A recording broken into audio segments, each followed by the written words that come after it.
Yesus tentang akulah yang kamu cari, memberikan makna agung bagi kita bahwa di tengah banyak persoalan yang kita alami saat ini, dialah yang menjadi garda terdepan atau barisan terdepan kita untuk apa? Satu, memberikan kita pembelahan, dan yang kedua, memberikan perlindungan kepada kita, dan yang ketiga, untuk memberikan kemenangan kepada kita. Shalom. Puji Tuhan, kita ada di minggu pertama di bulan Mei 2020. Tepatnya hari ini minggu tanggal 3 Mei. Kita bersyukur karena sampai detik ini pun kita masih hidup. Ini karena kemurahan Tuhan. Karena itu mari kita bawa ucapan syukur kita di dalam kita merenungkan firman Tuhan dalam kesempatan ibadah kali ini. Dan kekasih-kasih Tuhan, saya akan berbagi tentang satu tema yang berbicara kepada kita. Akulah yang kamu cari. Akulah yang kamu cari. Tema firman Tuhan untuk minggu ini. Dasar firman Tuhan dalam Yohanes 18 ayat 3-8.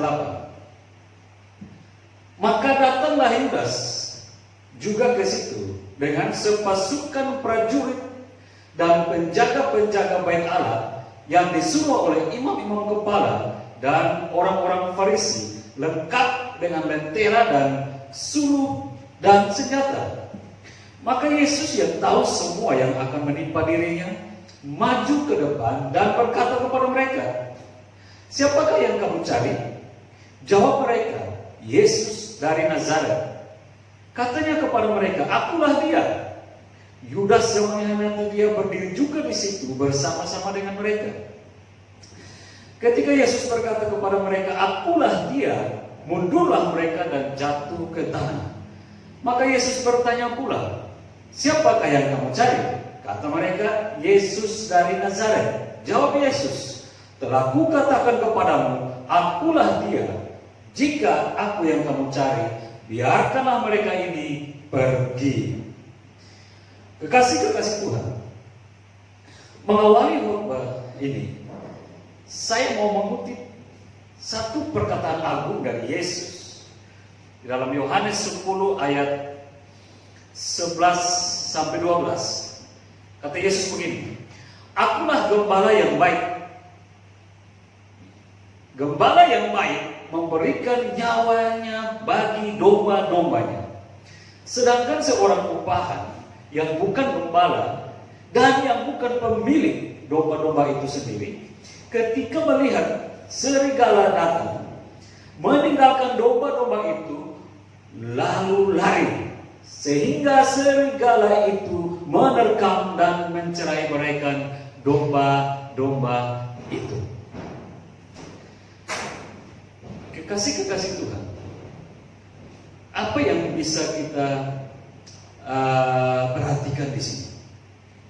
Ini suatu kalimat yang hebat, suatu kalimat yang ajaib, yang boleh kita dengar dari perkataan Yesus sendiri. Akulah gembala yang baik.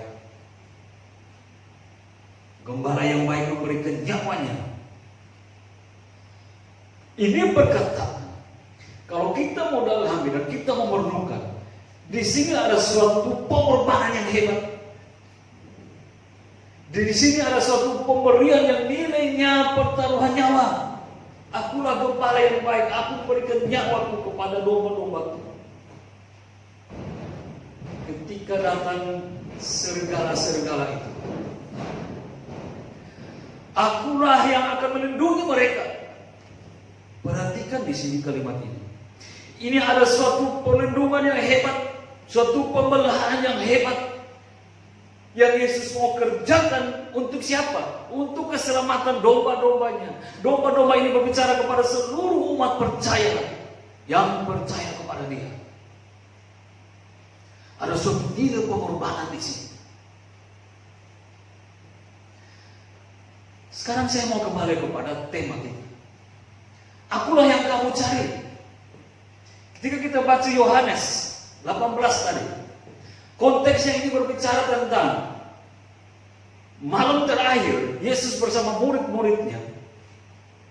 Sebelum nanti besok dia akan menyerahkan diri, ditangkap, diadili, kemudian dijatuhi hukuman mati. Yesus ajak mereka ke sebuah taman. Nah, taman itu kita kenal dengan Taman Getsemani. Di situ dia bersama mengakhiri malam itu dengan murid-muridnya. Tapi rupanya si pengkhianat Yudas datang bersama dengan apa? Kawanan-kawanan pasukan dengan senjata lengkap untuk menangkap Yesus. Tetapi mereka belum mengenal siapa Yesus itu. Lalu Yesus bertanya 2 kali, siapa yang kamu cari? Kami mencari Yesus dari Nazaret. 2 kali Yesus jawab, ini aku. Dan akhirnya Yesus bilang, akulah yang kamu cari. Biarkanlah mereka-mereka ini pergi. Siapa mereka-mereka ini? Mereka-mereka ini yang bersama Yesus adalah murid-murid atau orang-orang yang sudah percaya kepada Yesus, dipilih dan diselamatkan. Dan Yesus bilang, biarkanlah mereka ini pergi. Dan akulah yang kamu cari. Sekali lagi, apa yang bisa kita pahami dengan perkataan Yesus, akulah yang kamu cari, dan biarkanlah mereka ini pergi. Kita baca selanjutnya, biarlah supaya genaplah firman Tuhan, dari mereka yang engkau serahkan kepadaku, tidak seorang pun yang kubiarkan binasa. Jika perkataan ini dihubungkan dengan diri kita, hidup kita di tengah persoalan yang sementara kita alami, bagaimana kita mau memahami perkataan Yesus ini? Akulah yang kamu cari. Di tengah persoalan yang kita alami, supaya supaya kita tidak binasa, tapi Tuhan biarkan kita memperoleh pembebasan itu dari setiap persoalan. Dan Yesus bilang, aku yang kamu cari. Ini berbicara tentang apa? Kekasih-kekasih Tuhan. Kalau kita mau coba merenungkan ini jauh lebih dalam, betapa luar biasa kita dapat makna di situ. Suatu perkataan yang kaya dengan hikmat, terpenuh dengan kekuatan, yang melahirkan suatu kehidupan atau keselamatan. Ada 3 hal di sini. Pertama, yang kita mau merenungkan, ini berbicara tentang satu pembelaan dan perlindungan. Ini satu paket, pembelaan dan perlindungan. 2, di dalamnya ini berbicara tentang jalan keluar. 3, ini berbicara tentang, ini bukan tentang kita, tapi tentang Tuhan dari semua persoalan itu. Dan yang keempat, ini berbicara tentang kesempurnaan kasih. Ada 4 ya, kekasih. Jika kita merenungkan perkataan Yesus, akulah yang kamu cari, dan biarkanlah mereka ini pergi. Kekasih dari Tuhan. Mari kita mulai untuk memahami 4 hal ini. Pertama dibilang, kalau kita mau menggali ini, bahwa ini berbicara tentang pembelaan dan perlindungan. Di sini seakan Tuhan Yesus mau berkata kepada kita, atau mau berkata kepada persoalan-persoalan yang kita alami. Jadi Yesus mau berkatakan ini kepada persoalan-persoalan itu. Hai persoalan-persoalan, kamu tidak dapat menghancurkan anak-anakku, karena bukan mereka yang berhadapan dengan kamu, tetapi akulah yang sedang kamu persoalan hadapi. Ya, bisa paham di sini ya. Jadi berbicara tentang pembelaan dan perlindungan. Siapa yang Yesus mau bilang, hai persoalan, kamu tidak dapat menghancurkan anakku yang sementara kau mau menghadapi dia itu. Bukan dia yang kamu hadapi, akulah yang kamu hadapi.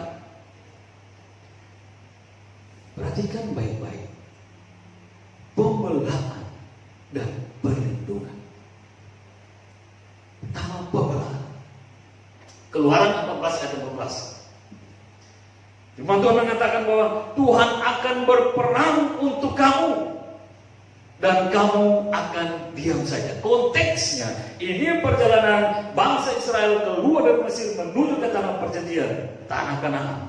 Tapi di tengah perjalanan, Tuhan mengizinkan persoalan besar terjadi. Dan ini persoalan yang besar yang sampai saat ini tercatat tentang suatu peristiwa yang akbar di mana Tuhan pernah kerjakan suatu mujizat yang tidak pernah bisa dikerjakan oleh satu kuasa apapun di dalam Tuhan membela umatnya dan melindungi umatnya.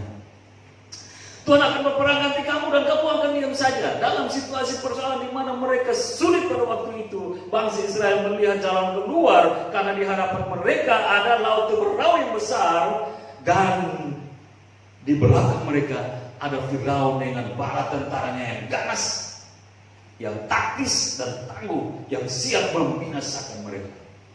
Mari kita posisikan diri kita dalam konteks seperti ini. Di depan kita ada masalah besar yang kita tidak bisa selami karena lautan dalam persoalan itu. Di belakang kita ada persoalan yang juga tidak kalah hebat, luar biasa masalah itu yang siap juga menerkam kita dan menghancurkan kita. Jika kita ada di tengah-tengah dua persoalan depan dan belakang yang sama-sama rumit, yang sama-sama besar, yang sama-sama aduhai menyakitkan itu, apa yang bisa kita perbuat? Tetapi Tuhan membuktikan bahwa di dalam kesulitan, di depan dan belakang masalah kita, Tuhan sanggup untuk membela. Dan Dia bilang, kamu tetap tenang saja, kamu diam saja, kamu gak usah bersuara, kamu gak usah berteriak, tenang saja. Aku yang akan membela kamu, aku yang akan berperang untuk kamu. Aku yang akan masuk dalam persoalanmu itu dan aku yang akan mengurusnya. Kamu fine saja ya. Kamu tenang saja ya. Aku yang akan menyertai kamu. Aku yang akan membela kamu.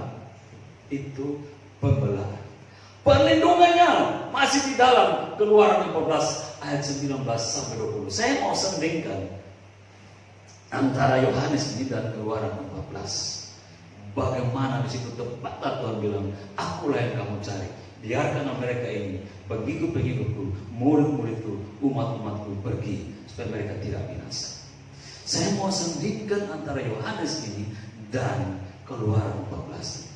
Setelah memberikan pembelaan, Tuhan memberikan perlindungan yang nyata di tengah persoalan yang juga nyata depan dan belakang kita. Apa itu? Keluaran 14 ayat 19 sampai 20. Di situ dikatakan, kemudian bergeraklah malaikat Allah yang tadinya berjalan di depan tentara-tentara Israel, lalu berjalan di belakang mereka, dan tiang awan itu bergerak dari depan mereka menuju, lalu berdiri di belakang mereka. Demikianlah tiang itu berdiri di antara tentara orang Mesir dan tentara orang Israel. Dan oleh karena awan itu menimbulkan kegelapan, maka malam itu lewat sehingga yang satu tidak dapat mendekati yang lain semalam-malaman. Perhatikan kalimat ini. Di situasi yang memang sudah habis akal, kan gitu ya. Sudah habis kehebatan orang Israel berpikir. Sudah habis kemampuan mereka untuk dalam hal kecil berpikir bagaimana untuk keluar dari persoalan ini. Kenapa? Di depan mereka laut yang dalam, bagaimana melewati laut itu. Sementara di belakang mereka sudah dekat Firaun yang ganas dengan tentara-tentara siap minum darahnya. Sudah dekat. Untuk berpikir pun bagaimana ya melewati semua ini. Sudah tidak ada lagi. Sehingga mereka berteriak, bahkan menggerutu persoalan itu. Tapi coba lihat, Tuhan tidak membiarkan mereka. Akulah yang kamu cari, biarkanlah mereka ini pergi dan selamat. Tuhan memerintahkan malaikatnya, tentara hebat surgawi ini, tadi yang ada di depan tentara Israel atau di depan orang Israel, sekarang membalikkan arah, memposisikan diri, menjaga di belakang mereka. Demikian pun tiang awan Tuhan perintahkan yang tadi di depan bangsa Israel, sekarang diposisikan di belakang tentara Israel. Berarti malaikat tentara-tentara surgawi ini dan tiang awan ini posisinya pas letak di tengah-tengah, di belakangnya bangsa Israel, tapi di depan Mesir, Firaun dan tentara-tentaranya. Di antara mereka ini berjaga-jaga tentara surgawi dan awan, tiang awan itu. Ini perlindungan yang hebat. Tuhan tidak saja melindungi dari satu sisi ke depan, tapi Tuhan melindungi seluruh sisi umatnya, sehingga musuh tidak mampu mengejar, menyentuh, dan membinasakan mereka. Dan Tuhan melindungi, Tuhan memproteksi secara sempurna, dan tidak ada satu celah yang musuh bisa masuk untuk memanah dan membinasakan umatnya. Luar biasa. Terlalu luar biasa kalau Tuhan yang melindungi, terlalu hebat kalau Tuhan yang memberikan pemelaan dan perlindungan itu. Luar biasa. Tetapi berbicara tentang pembelaan dan perlindungan, itu bagian yang Tuhan kerjakan untuk kita, dan kita tidak bisa melakukan itu. Kita tidak bisa membela dan melindungi kita dari suatu persoalan, bahkan yang kecil sekali persoalan kita. Kita tidak mampu untuk kekuatan kita membela dan melindungi kita. Tapi hanya Tuhan yang mampu mengerjakannya. Nah, itu berarti bahwa pembelaan dan perlindungan adalah bagian yang dapat dikerjakan dari Tuhan untuk kita. Lalu kita bagaimana? Memang dikatakan kamu diam saja, bukan berarti kita pasif. Tetapi ada suatu perkataan yang bersifat reaktif dan aktif di dalam Tuhan. Apa itu? Sebab di dalam ayat yang 13 dari pasal 14 itu, Musa berkata, seakan sesuai perintah Tuhan, jangan takut, berdirilah tetap. Nah, ada bagian yang juga harus kita kerjakan. Setelah Tuhan mengerjakan bagian Tuhan, ada bagian yang harus kita kerjakan. Kita nggak bisa aja, tidur aja, lalu kita mulai melihat bagaimana Tuhan bekerja. Enggak. Diam di sini bukan pasif, tapi diam di sini aktif. Dan apa itu? Di dalam ayat 13 dari Keluaran 12 dia bilang, engkau meski harus diam, tapi jangan takut, berdirilah tetap. Nah, ini bagian harus kita kerjakan. Apa sih jangan takut? Apa di sini yang dimaksud berdirilah tetap? Jadi ini bagian, dua bagian harus kita kerjakan sebagai tanggung jawab kita. Pertama, mari perhatikan kalimat ini. Jangan takut dan berdirilah tetap. Jangan takut. Itu dari bahasa Ibrani-nya Yaorai. Atau artinya to fear. Maksudnya di sini, jangan engkau terlalu lebay ketakutanmu. Nah, itu. Jangan engkau terlalu takut. Refer. Dalam kalimat ini juga, Yaorai ini, refer, itu artinya jangan membesar-besarkan. Janganlah terlalu mengagung-agungkan masalah itu. Nah, apa yang bisa kita pahami dari semua ini? Bagian kita, tetaplah kita beriman, tetaplah percaya. Secara daging, okelah kita memang lihat persoalan itu memang mencekam. Tetapi di sini dikatakan, dia bilang, jangan kamu takut. Ini mengandung makna tadi. Jangan kita terlalu membuat ketakutan hati ini. Ini terlalu besar ketakutan kita dari melihat pertolongan Tuhan yang nyata di depan kita. Jangan kita terlalu refer atau mengagung-agungkan persoalan itu. Dari harusnya kita mengagungkan bagaimana Tuhan itu hebat dan perkasa yang sanggup menolong kita dari semua persoalan yang ada di depan kita. Ini maksud tanggung jawab kita. Kita memang harus berdiam diri, tetapi tanggung jawab kita, meski kita berdiam, iman kita harus terbangun. Bukan kita diam, iman kita juga diam, bukan itu. Tapi kita diam secara daging, iman kita akan terus bermegah di dalam Tuhan. Karena kita yakin bahwa Tuhan kita hebat, dan Tuhan juga yang mampu mengalahkan semua persoalan itu. Akulah yang kamu cari. Dimaksud sini, mari kita percaya dengan Dia. Kita memegahkan perkataan kebenaran Kristus itu dalam diri kita, supaya setiap persoalan pun takluk, karena ada perkataan Yesus yang hidup dalam diri kita. Itu dimaksud. Bukan diam secara pasif, tapi diam dengan aktif, bahwa iman kita perlu memegahkannya karena Kristus di dalam kita. Kemudian di situ dikatakan apa? Setelah jangan takut, berdirilah tetap. Apa maksudnya ini? Ini juga tidak berbicara tentang berdiri itu dan pasif, bukan. Tapi ada kandungan aktif di sini. Dari bahasa aslinya Ibrani itu yatsab, to place. Nah, apa sih maksudnya sini? Ini artinya to place di sini dari yatsab, berdirilah tetap. Memang artinya berdiri tetap. Kalau dari Alkitab yang terbuka itu artinya berilah kokoh. Nah, jadi memang berdiri. Tapi maksudnya di sini adalah to place, yatsab. Itu artinya mengenakan, menetapkan, menempatkan, dan menyerahkan. Apa maksudnya? Kita tidak perlu takut. Mari kita megahkan iman kita dalam Kristus di tengah persoalan. Tapi lebih daripada itu, kita mengenakan apa? Mengenakan Kristus dalam diri kita. Itu dimaksud. Bukan pasif, tapi aktif dengan membiarkan, menempatkan Kristus dalam diri kita.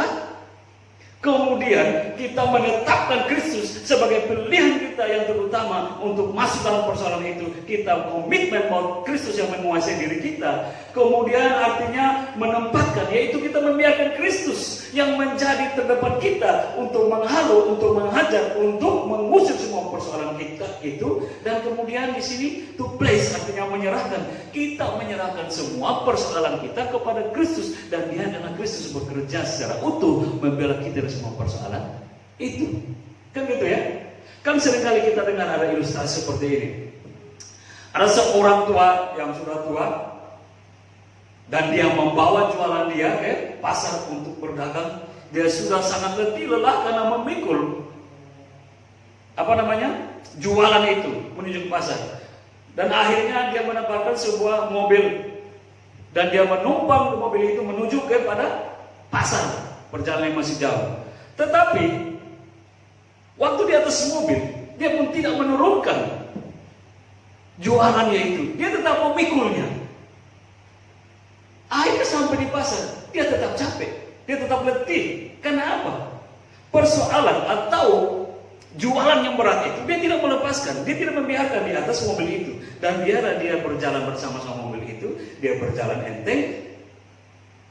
Jualannya juga ada yang memikulnya itu mobil itu. Tapi dia berjalan dengan mobil itu, tapi dia sementara memikul.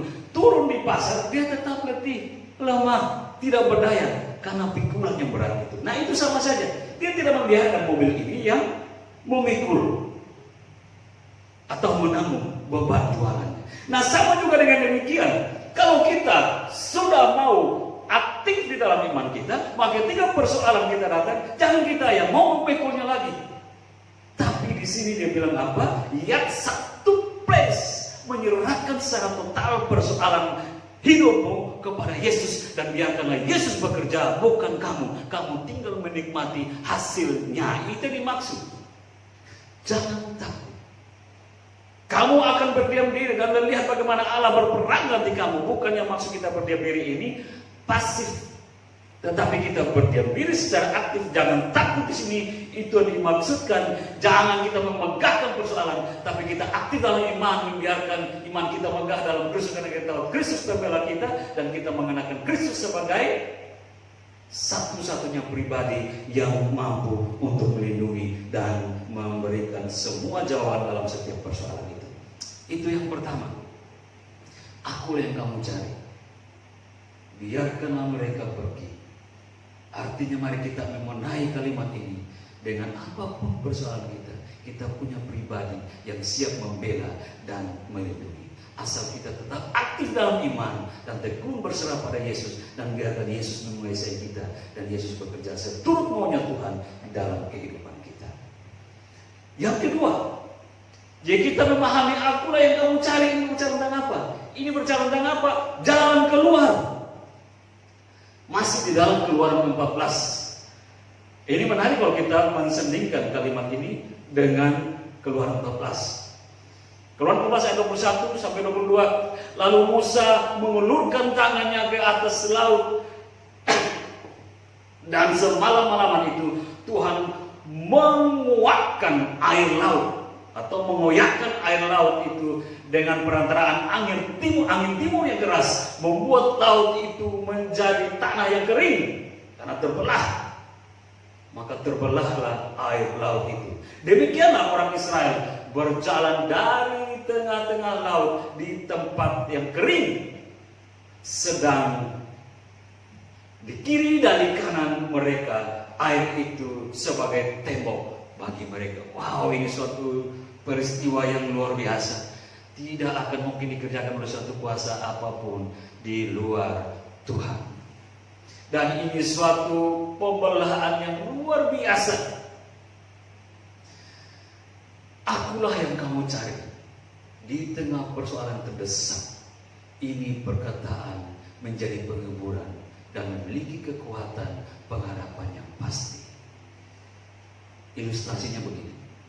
Kekasih-kekasih Tuhan. Apa yang bisa kita perbuat untuk menyelamatkan diri jika kita ada di tengah-tengah bahaya? Dan bahaya itu ketika kita ada di dalam sebuah jembatan dan kita di titik tengah jembatan itu. Di dua ujung dari jembatan itu, sebelah sananya berdiri harimau yang siap menerkam, dan di ujung jembatan yang sana lagi berdiri seekor singa yang ganas yang siap menyerang. Tahu-tahunya kita berpikir ya sudahlah, kita lompat saja, kan gitu. Kita lompat saja. Kalau dua ujungnya ada harimau dan singa, kita terjun ke bawah, ke danau atau ke sungai di bawah supaya selamat. Ternyata waktu kita lompat kepala ke bawah jembatan itu, di situ juga ada berbaris kawanan buaya yang di bawah. Pertanyaannya, apa jalan keluar yang kita bisa pikirkan untuk meloloskan diri dari maut ini? Oke, kita dikasih waktu. Berapa waktu kita butuh untuk mendapatkan jawaban yang sulit di tengah situasi yang sulit ini?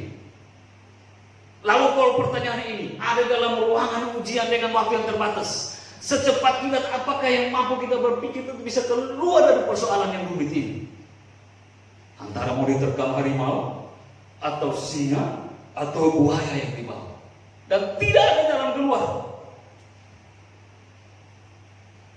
Pertanyaannya, bagaimana kita bisa menghadirkan jawaban yang secara instan dan cepat untuk mendapatkan jalan keluar itu di situasi yang sulit, yang rumit seperti ini? Kekasih-kekasih Tuhan, seringkali jalan keluar tidak bisa kita pikirkan dengan baik karena sulit kita mendapatkannya akibat persoalan yang berat menekan kita. Padahal itu sangat dibutuhkan saat terdesak. Di sini Tuhan Yesus mau membuktikan bahwa apa yang tidak mungkin bagi manusia sangat mungkin bagi Allah. Amin. Lukas 18 ayat 27, Yesus berkata, apa yang tidak mungkin bagi manusia mungkin bagi Allah. Ada banyak situasi, ada banyak persoalan, ada banyak masalah yang memang menjadi suatu kesaksian bahwa manusia tidak dapat menolong dirinya. Tapi waktu dia datang kepada Yesus, waktu orang-orang bermasalah yang datang kepada Tuhan, semuanya menjadi baik adanya. Ada suatu kisah di dalam Alkitab yang menuliskan tentang ini untuk bisa kita merenungkan bagaimana bahwa di dalam Tuhan tidak ada satu persoalan yang berat. Di dalam Tuhan tidak ada satu masalah yang betul-betul bisa membinasakan kita. Di dalam Tuhan selalu ada jalan keluar. Bahkan bagi kita tidak mungkin, tapi Tuhan tetap bilang mungkin. Karena di atas segala persoalan itu Tuhan yang berkuasa. Pernah kita baca kisah di dalam 2 Raja-Raja ayat 7. Bagaimana waktu ini juga ada lockdown kan itu. Ini dalam kondisi sekarang kita kan wabah yang besar, lockdown. Karena apa? Jika kita terlalu keluar, kita terlalu berkumpul seperti dahulu dalam masa-masa bebas, pasti kita akan mengalami suatu wabah dan itu bisa membinasakan kita. Perlu lockdown, perlu kunci diri, perlu jaga-jaga diri. Nah, pada waktu dulu juga pernah mengalami hal seperti ini. Israel secara lokal men-lockdown diri. Kenapa masalahnya? 2 Raja-Raja 7 ayat 2 Raja-Raja 7 atau 2 Raja-Raja 6 sebelumnya itu bagaimana peristiwa besar yang mencekam yang betul-betul Israel alami. Pada waktu itu Raja Aram, bangsa Aram mengumpulkan suatu kekuatan besar untuk mau menghancurkan Israel, dan Israel ketakutan. Nah, supaya mereka bisa membinasakan Israel, mereka mengepung Israel, dan raja mengultimatum harus lockdown. Bangsa Israel tidak bisa keluar, karena kalau keluar pasti binasa dengan pedangnya bangsa Aram. Mereka hanya bisa tinggal di dalam benteng Israel, tidak bisa keluar. Berapa waktu? Cukup lama. Dan Alkitab mencatat dalam 2 raja-raja itu, akhirnya mereka mengalami suatu krisis ekonomi, krisis bahan makanan, dan tidak ada lagi yang bisa dimakan. Kalau kita baca dalam 2 raja-raja 7-6 itu, waduh, sangat menyedihkan. Sampai ada mak-mak pun, karena sudah habis bahan makanan, mereka mengambil keputusan untuk anaknya yang mereka makan. Baca 2 raja-raja 7 atau 2 raja-raja 6. Sangat mengerikan penggambaran ini. Situasi yang mencekam.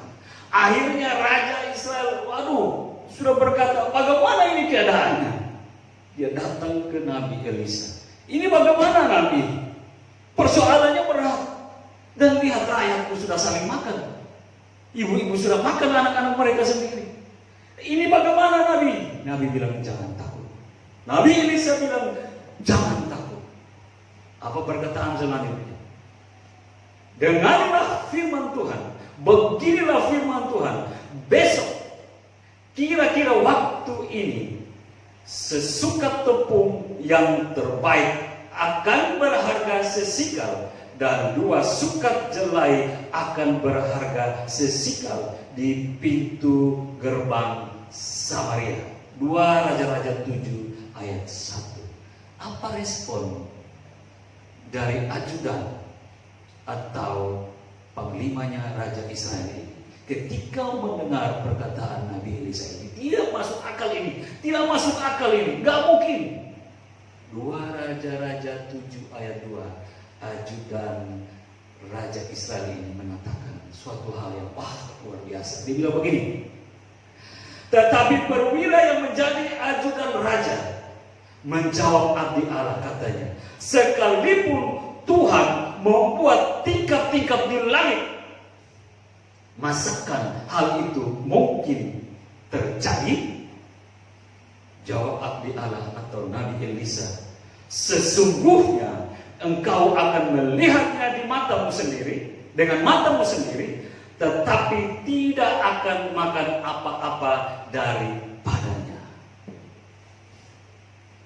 Coba, ini ada suatu percakapan di tengah persoalan yang sulit, karena Israel lagi lockdown bukan karena corona, lockdown karena ada persoalan peperangan, ada bangsa Aram yang datang mau menyerang, menyesatkan mereka, sehingga mereka tidak bisa keluar dari benteng pertahanan, dan itu berlarut-larut masa pengepungan itu, dan akhirnya mereka krisis ekonomi, kehabisan bahan makanan, dan sudah tidak lagi bisa dimakan, dan bayi-bayi dimakan oleh orang tuanya sendiri, dan raja menyerah, raja tidak mampu lagi mengurus persoalan ini, dan raja akan mengeluh di hadapan Nabi Elisa, bagaimana ini? Nabi bilang, tenang, besok semua akan baik-baik saja. Tenang, besok semua akan baik-baik saja. Bahkan dia bilang apa? Sesukat tepung yang terbaik juga akan jadi nilainya sesikal, cuma 1 sikal. Bahkan sukat jelai, 2 sukat jelai pun akan berharga sesikal. Begitu murahnya. Ini yang ajudan bilang begini, gak mungkin Nabi, walaupun Tuhan yang adalah sumber berkat, membuat tingkap-tingkap berkat di langit, Tuhan gak mungkin juga buat secepat itu. Nabi Elisa bilang begini, engkau nanti akan melihat mujizat itu, tetapi engkau tidak akan menikmatinya karena ketidakpercayaan itu. Mengapa? Karena ada alasan ajudan ini mengatakan. Di ayat sebelumnya atau di pasal sebelumnya itu bagaimana keadaan kondisi ini? Di situ dicatat bahwa 1 kepala keledai itu dihargakan 80 sikal perak. Bagaimana angka ini ditunjukkan begitu mahalnya? Karena kondisi krisis ekonomi, lockdown dari pengepungan bangsa Arab. Itu untuk satu harga kepala keledai yang kemudian seperempat kap tahi merpati. Tahi merpati, memang Alkitab menuliskan tahi merpati, tapi ada banyak tafsiran yang menunjukkan bahwa tahi merpati ini lebih menunjuk kepada semacam sayuran. Nah, kepada semacam sayuran itu dihargakan seperempat kap tahi merpati atau pada sayuran ini itu harganya 5 sikel perak. Betapa luar biasanya mahal dan orang tidak mampu untuk membeli. Bahkan untuk seperempat sayuran itu. Ini membuat ajudan raja ini nggak masuk di akal. Nggak mungkin Nabi masa besok langsung mau berubah menjadi baik dan harga kembali normal dan bahkan terlalu murah. Nggak mungkin. Tapi bagi manusia nggak mungkin. Di hadapan Allah segala sesuatu mungkin.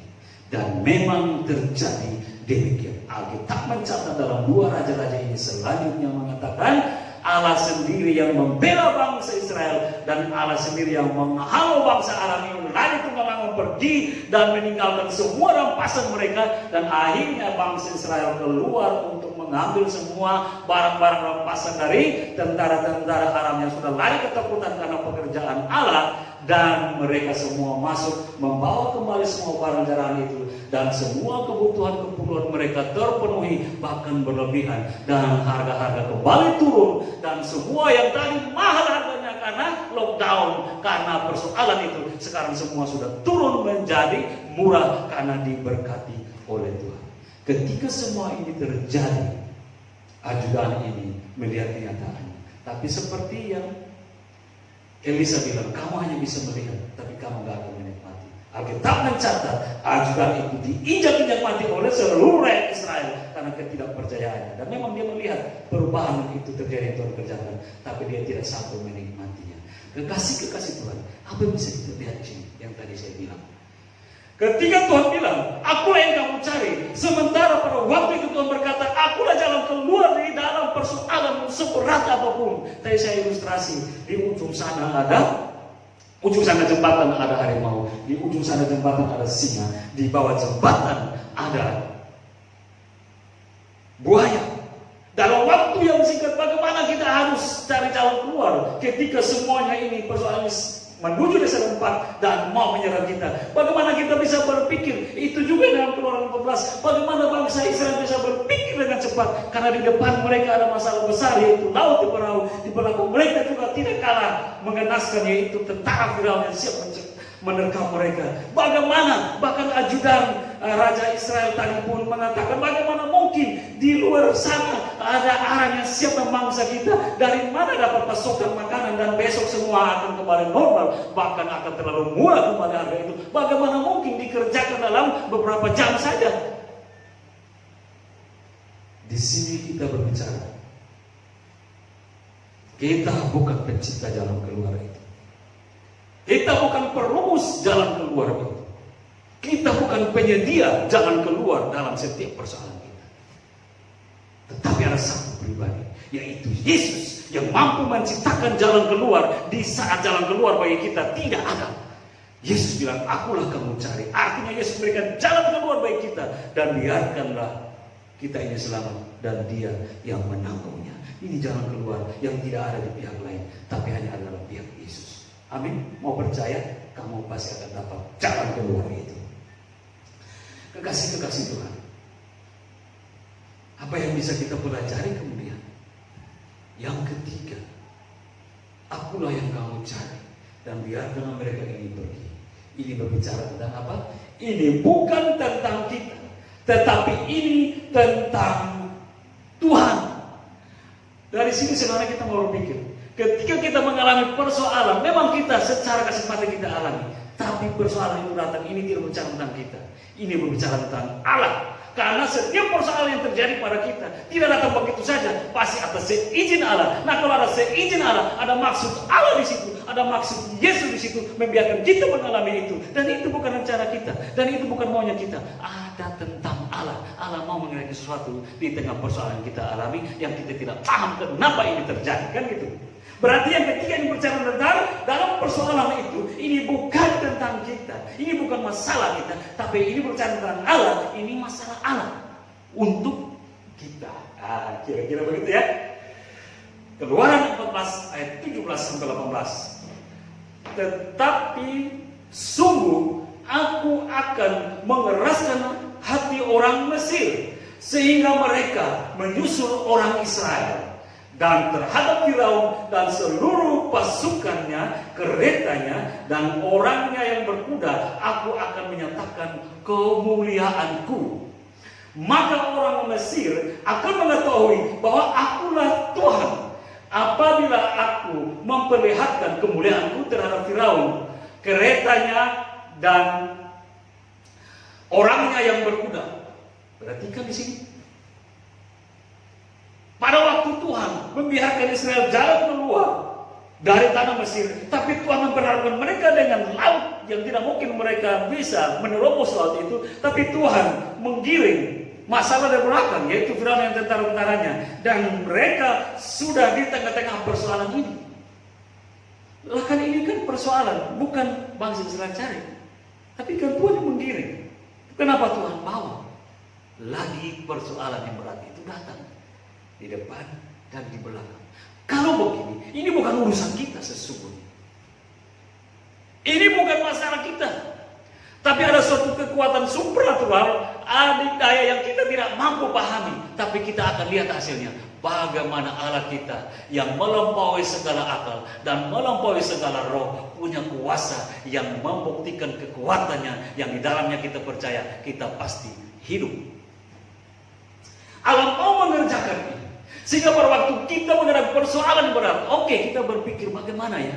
Tapi jangan sampai tadi dikatakan, jangan sampai kita terlalu memegahkan persoalan itu, jangan sampai kita terlalu membesar-besarkan masalah itu, dan akhirnya kita yang terpuruk di dalam pikiran kita sendiri. Tapi mari kita memegahkan iman kita, bahwa kita punya iman kepada Allah, dan kita tahu siapa yang kita percaya. Allah yang kita percaya yang sanggup membela kita, dan dialah yang akan menuntut kita untuk memperoleh jalan keluar di tengah persoalan sulit itu. Aku yang kamu cari, kata Yesus. Hai persoalan, aku yang kamu cari, bukan anak-anakku. Anak-anakku yang aku pakai untuk melatih mereka dalam persoalan yang engkau datang. Tapi ingatlah persoalan, bukan engkau yang berhadapan dengan mereka. Engkau berhadapan dengan aku. Dan pada waktunya aku juga akan menyingkirkan engkau persoalan dari anak-anakku ini. Ini tidak tentang kita, tapi ini tentang Tuhan. Karena itu Tuhan bilang, aku akan membawa lagi Firaun yang tentara-tentara ganas itu untuk menyerang kamu. Tapi ingatlah, aku juga akan membela. Dan orang-orang Mesir ini yang ganas ini akan melihat kemuliaanku ketika aku mulai bertindak. Dan mereka akan mengakui aku sebagai Allah yang hebat ketika aku sudah mulai bergerak untuk berperang melawan mereka. 2 Raja-Raja 5 ayat 15. Kemudian kembalilah ia. Yang ini siapa? Naaman, panglima tentara Raja Aram, dengan seluruh pasukannya kepada abdi Allah itu. Setelah sampai, tampillah Naaman ke depan Elisa dan berkata, sekarang aku tahu bahwa di seluruh bumi tidak ada Allah kecuali di Israel. Kok bisa ya? Seorang tentara kafir, panglima hebat, tetapi mengakui Allah. Kok bisa? Apakah tidak ada persoalan sebelumnya? Ada. Apa persoalannya? Kalau kita baca 2 Raja-Raja 5 ini, membicarakan bahwa sebelumnya Raja Aram, panglima Raja Aram yaitu Naaman ini gagah perkasa, seorang pahlawan yang hebat, tapi sayang, dia kusta. Dia cari pertolongan menyembuhkan penyakitnya, tapi sudah begitu lama tidak ada yang mampu untuk menolong dia. Ada satu cewek atau gadis kecil yang dibawa sebagai tawanan, yaitu cewek Ibrani, tinggal di Aram, memberitahukan, di Samaria ada loh, di Israel ada loh nabi yang dengan kekuasaan Tuhan mampu menyembuhkan penyakitmu. Dia lapor pada Raja Aram, dia bilang, Raja Aram, saya mau ke Israel untuk menyembuhkan penyakit saya. Raja bilang, baik, kesanalah. Aku akan menulis surat untuk Raja, supaya sampai di sana dia akan memaklumkan engkau dan dia akan mengobati engkau. Ditulis surat itu, dikirim ke Raja Israel. Sampailah panglima ini di Israel, kemudian memberikan surat Raja Aram kepada Raja Israel. Waktu Raja Israel baca surat ini, dia mengoyakkan bajunya, dia ketakutan. Mengapa ketakutan? Karena dia tidak mampu, dia tidak punya kuasa untuk menyembuhkan kusta dari Panglima Naaman ini. Nah, kalau tidak bisa, itu artinya cari kata-kata dengan Aram. Dan tadi kalau sudah di lockdown, sekarang Aram bangkit lagi untuk menyerang. Ketakutan ini lahir. Dan dia datang kepada Nabi Elisa. Nabi, kenapa lagi persoalan ini datang ya? Kenapa persoalan ini datang? Sekarang ini Raja Aram mau cari gara-gara. Dia suruh saya menyembuhkan panglimanya dari kusta. Saya nggak punya kekuasaan, saya punya kekuatan. Saya tidak punya kemampuan itu. Elisa bilang kedua kali, nggak usah takut, biarkanlah. Supaya orang tahu bahwa di bumi Israel ini ada Allah yang hidup, Allah Yahweh yang punya kuasa penyembuhan itu. Lalu datanglah Panglima Naaman. Dan akhirnya kita ketahui dalam kisah itu, Naaman disembuhkan, hanya turun mandi 7 kali di sungai Yordan. Dan begitu dia bangkit kembali, kesembuhan pemulihan terjadi. Kulitnya kembali seperti kulit anak bayi, dan dia memperoleh kesembuhan itu. Baru dia mengakui, sesungguhnya di seluruh bumi ini tidak ada Allah selain di Israel, Allah yang hidup. Berarti setiap persoalan yang kalau kita mulai di sini bukan tentang kita. Kalau kita tidak tahu persoalan lalu tiba-tiba datang persoalan datang, itu bukan tentang kita, tapi ada maksud Tuhan di situ. Bukan karena banyak perkara yang kita baca Alkitab, perjanjian lama, perjanjian baru mengatakan itu. Entah baik dalam Sadrak, Mesak, Abednego, dan juga dalam kehidupan Daniel. Mereka nggak tahu persoalan itu akan terjadi, tapi akhirnya persoalan itu datang. Tapi mereka cuma biarkan masuk di dalam persoalan itu dengan iman. Dan ini bukan tentang mereka, tapi tentang Tuhan. Tuhan mau memuliakan dirinya. Dan betul dalam Sadrak, Mesak, dan Abednego, apa yang terjadi? Raja Darius memuliakan Allah karena persoalan di tengah api yang membakar mereka. Demikian juga dalam Daniel, Raja Nebukadnezar memuliakan Allah karena di dalam gua singa, di mana Tuhan mengizinkan Daniel masuk, dan Daniel pergi berasakan iman bahwa Allah sanggup untuk mengerjakannya. Ini bukan tentang kita. Kalau persoalan yang berat menimpa kita tanpa kita ketahui, tapi itu datang, maka ini sudah tidak lagi urusan kita. Ini urusan Tuhan yang kita harus hadapi itu tadi. Jangan takut. Artinya megahkanlah imanmu, tetaplah berdiri. Artinya di sini membiarkan Tuhan yang bekerja, dan engkau akan melihat bagaimana kemuliaan Tuhan menolong engkau. Luar biasa. Ini bukan tentang kita. Setiap persoalan yang terjadi pada kita, mari kita berbicara. Ini bukan tentang kita, tapi ada urusan yang Tuhan mau kerjakan dalam diri kita, memuliakan namanya melalui setiap persoalan yang kita alami, supaya kita tetap damai sejahtera, supaya kita tetap tenang, dan supaya iman kita tetap bermegah, karena Allah kita ada, Allah kita siap membela kita, karena ini bukan urusan kita. Yang keempat, yang terakhir, aku yang kamu cari, ini berbicara tentang apa? Ini berbicara tentang kesempurnaan kasih.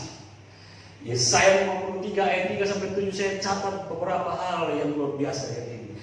Di situ nubuatan tentang Yesus, dikatakan bahwa Yesus dihina, sengsara, menderita kesakitan, dipukul, ditindas, ditikam, diremukkan, dianiaya. Tapi apakah itu karena memang kesalahan Yesus? Tidak. Dalam ayat 4 dari Yesaya 53, tetapi sesungguhnya penyakit kita lah yang ditanggungnya, dan kesengsaraan kita yang dipikulnya. Kesempurnaan kasih. Orang lain menderita, manusia menderita karena memang persoalannya. Manusia mengalami penderitaan karena memang kesalahannya sendiri. Tapi Yesus tidak. Yesus mengalami penderitaan, Yesus mengalami siksaan, bahkan sampai maut dia mau menyerahkan dirinya. Bukan karena kesalahannya, tapi karena dia mau melakukan untuk keselamatan kita. Bukankah ini bicara tentang kasih? Dan ini bukankah bicara tentang kesempurnaan dari kasih itu sendiri? Siapa yang bisa melakukan tentang ini? Hanya Yesus pribadi satu-satunya. Kesempurnaan kasih, makanya dia sanggup mengatakan dalam persoalan itu, dalam bahaya itu sudah datang kepada dia dan anak-anaknya atau murid-muridnya atau pada umat percaya. Dia bilang, akulah yang kamu cari. Hai persoalan, akulah yang kamu cari. Hai masalah, aku yang kamu cari. Hai maut, aku yang kamu cari. Dan aku akan berdiri di depan mereka, dan aku akan membiarkan mereka ini pergi dan selamat. Dan aku yang akan berurusan dengan kamu persoalan, dan aku yang berurusan dengan kamu bahaya. kaya dan kamu pun akan selesai di dalam perkara yang kau kerjakan. Yesus mau mengatakan seperti itu, bahwa dia mengasihi kita dengan kasih yang sempurna. Kesempurnaan kasih Allah ini terdapat di dalam penggalan nyanyian syukur Musa dan Israel setelah mereka bebas dari senjata-senjata Mesir ketika keluar dari laut Teberau itu. Dalam pujian syukur itu, Musa dan bangsa Israel mengatakan begini, dengan kasih setiamu engkau menuntun umat yang telah kau tebus, dengan kekuatanmu engkau membimbingnya ke tempat kediamanmu yang kudus. Keluaran 15 ayat 13. Tuhan tidak saja melepaskan anak-anaknya keluar dari persoalan itu, tapi Tuhan membawa ke tempat yang nyaman, damai, yang penuh dengan kesejahteraan dan kebahagiaan. Dalam ucapan syukur nyanyian Musa dan bangsa Israel pada waktu itu. Ini sudah tidak lagi bicara tentang kita, tapi ini bicara tentang Allah, dan Allah membuktikan kesempurnaan kasih-Nya di tengah persoalan kita, dan Dia bilang, aku yang akan menanggungnya. Amin. Kekasih-kekasih Tuhan, dalam masa-masa yang penuh dengan pergolakan ini, ada banyak hal yang bisa terjadi, yang bisa membuat kita frustasi, yang bisa membuat kita jatuh dan hancur sehancur-hancurnya. Tapi mari kita balik kepada kebenaran firman Tuhan. Kita belum hancur kalau kita ada bersama Tuhan. Kita belum tamat, kita belum selesai kalau kita masih memiliki iman kepada Kristus. Sebab Dialah jalan keluar kita, Dialah pertolongan kita. Ayat yang dikasih Tuhan, dari sini bolehlah kita menyimpulkan bahwa perkataan Yesus tentang akulah yang kamu cari memberikan makna agung bagi kita, bahwa di tengah badai persoalan yang kita alami saat ini, Dialah yang menjadi garda terdepan atau barisan terdepan kita untuk apa? Satu, memberikan kita pembelaan, dan yang kedua, memberikan perlindungan kepada kita, dan yang ketiga, untuk memberikan kemenangan kepada kita. Jangan takut, tetaplah percaya kepada Yesus, sebab keselamatanmu pasti di dalam Dia. Amin. Tuhan Yesus memberkati.